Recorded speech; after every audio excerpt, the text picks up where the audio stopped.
Cela fait déjà 9 mois que l'élection présidentielle, remportée par Emmanuel Macron en avril 2022, a eu lieu.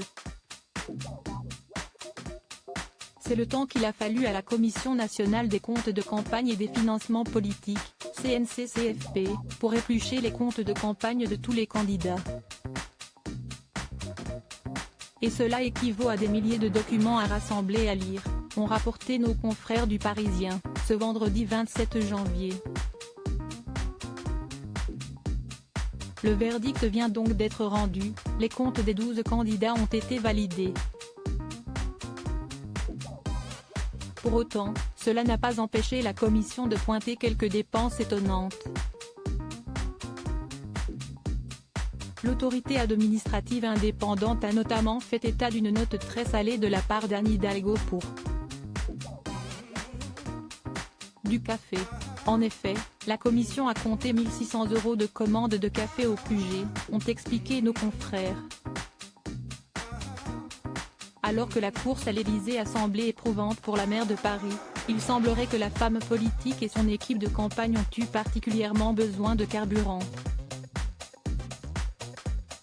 Autre dépense inattendue de la part la grande rivale de Rachida Dati, la réfection partielle de la peinture au moment de l'état des lieux de sortie de son QG. Emmanuel Macron, Valérie Pécresse, Anne Hidalgo. Voici le métier des candidats avant de se lancer en politique. Jean Lassalle, Yannick Jadot.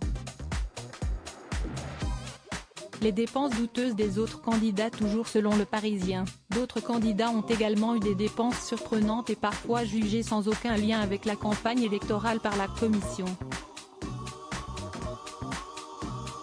À commencer par Jean Lassalle, qui aurait acheté 19 billets pour assister à un match de rugby.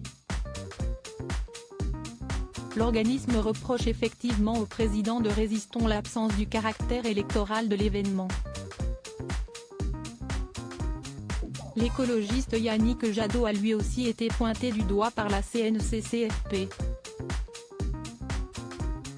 Et pour cause, son équipe aurait loué un appartement sur Airbnb, afin de loger les salariés de la campagne, pour un prix de 6 048 €.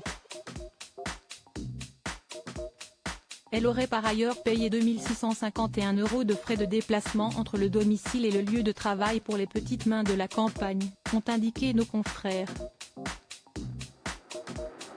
Des factures qui ne seront pas prises en compte.